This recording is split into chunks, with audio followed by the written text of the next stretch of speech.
strengthen the southern border and toughen up immigration rules to stop a government shutdown. The ultimatum to President Biden from the top Republican in Congress as the price for keeping critical services funded.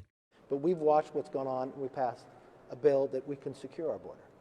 We think this is an opportune time that everybody can work together.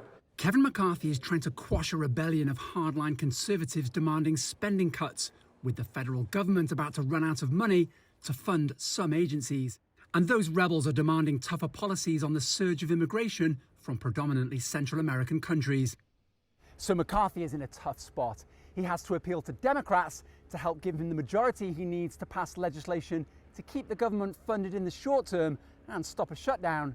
And he has to appease those ultra-conservative rebels who can effectively fire him as Speaker if they don't get what they want.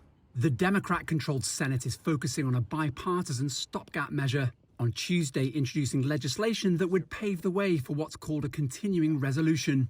This would fund the government until mid-November and stop millions of federal employees and military staff being sent home without pay. And the Transport Secretary outlined the wider disruption if the deal fails and the government shuts down at midnight on September the 30th. Look at aviation, where we've made enormous progress after the COVID-driven disruptions we saw a year ago. In order to keep that going, we've got to be able to hire air traffic controllers. But some leading figures in the Republican hard-right Freedom Caucus faction are opposed to a continuing resolution. They're instead demanding specific long-term spending cuts because they oppose the US increasing its debts that almost triggered a default and government shutdown in the summer before a short-term solution was reached. Owen Fairclough, CGTN, Washington.